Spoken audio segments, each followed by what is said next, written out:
Just what stood out to you over the course of the bye week, reflecting on the first half of the season? Well, yeah, I mean, it's not what we wanted it to be, not what it should be, and I feel like we're a better team than what our record shows. But our record is what our record is, and we just got to keep on finding ways to fix what needs fixing, and we try to address those things. And obviously, we were looking at the second half of the year as kind of a new season of sorts, and we got to win the first game before we can win 6 of them. So we're putting our efforts into that. Looking at the defense, you guys had a really strong start to the season. It hasn't been quite as good the last few weeks. What have you kind of seen overall? Yeah, it has been as good. We certainly weren't at our best. The most recent game against Arizona State, I don't think we were as physical as we needed to be for that. And it's different things each week. It's a little bit something different, but we've given up a couple big plays in some games that early on we didn't, and so we've obviously those are areas that we got to keep getting better at, and the things that we always identify that it takes to win of really tackling well and preventing big plays and winning some of those critical situations, 3rd down, red zone, 2-minute. As when you win, those areas show up pretty good normally. When you don't win, you can always look at those things and say, hey, that's there's some pretty telling statistics. So we've still got improvement to go. Against Arizona State, Jalen Todd and Taylor Davis playing quite a bit.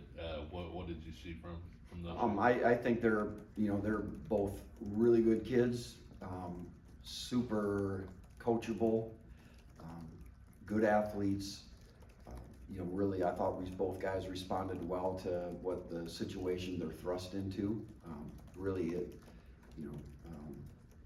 They hadn't got a lot of meaningful reps at all, and things are what they are sometimes through injuries and whatnot. So I thought those guys both responded really well, and they continue to get a crash course and just really there's getting them up to speed, if you know what I mean, and making sure that the details of things are understood by them as well. So they're really working, and they're practicing really well.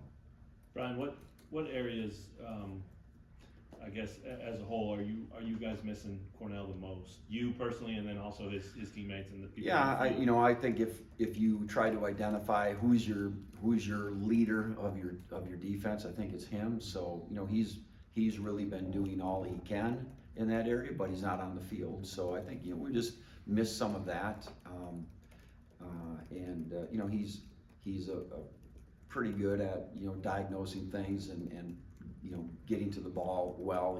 He's able to get around the ball well. So just miss a little bit of those kind of things. And so it's like anything else. It's you're missing some pieces, and it is what it is. You gotta the next guy's got to step up, and we're doing all the things we need to do. The guys that are stepping up are embracing the challenge, and I can't say that we're playing poorly in his absence and with those guys, but it's never quite the same, but I think most of all there's a comfort level in knowing that your leader's out there on the field, and we just don't have it. Where can Taiwan improve to help make up for that? I said this before, he's really doing everything that he can. He studies, he tries to be a really good communicator out there. Not just tries, he is. So he's really stepped that part up.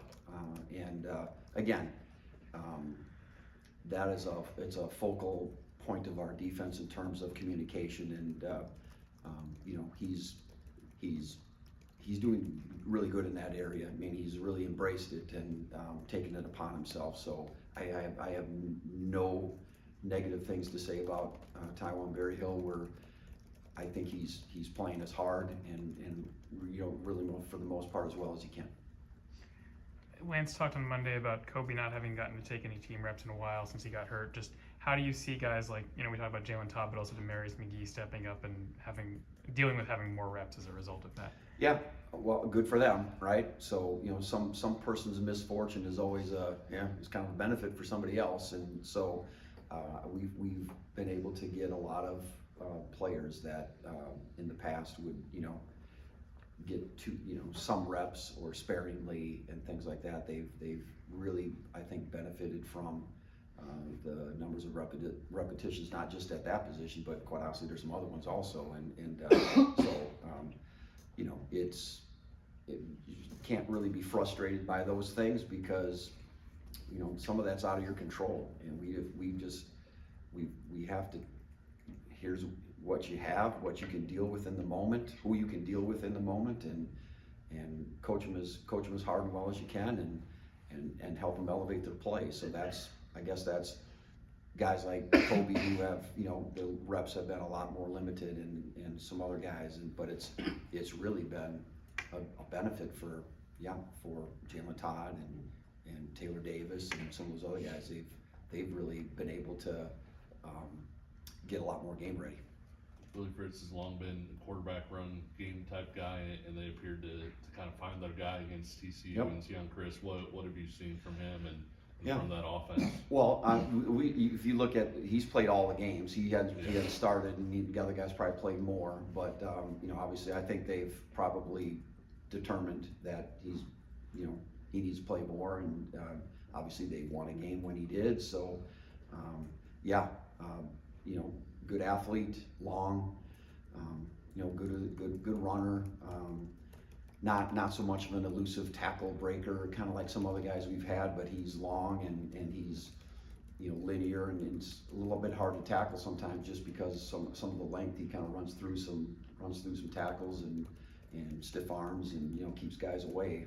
So he really uses his length pretty well, and again, he had about a 70-some yard run for touchdown the other day, and pulling away from guys. So I don't think we want to let him get in the open field too much because he's going to be a hard guy to catch. So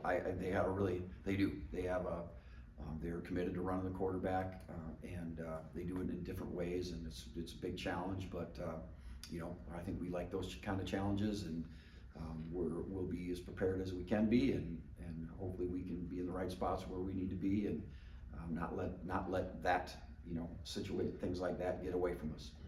Brian, you guys have faced a lot of mobile quarterbacks who can run. Who's the most likely guy as a linebacker or something? If you were going to spy on them, who's the most likely guy? We use our inside linebackers are typically those guys that do that. Either one of them. We have different calls where either guy, depending on the call, will do it.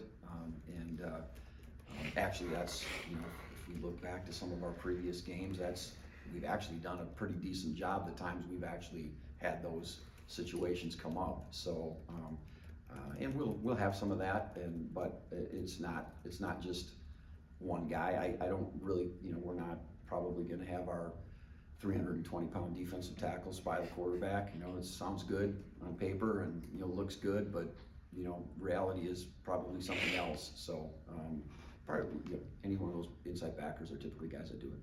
It seems like safety, more than any other position, has had a lot of variety from one week to the next about who's available to play. How have you dealt with that? Yeah, I'm just telling you, it's who can go today.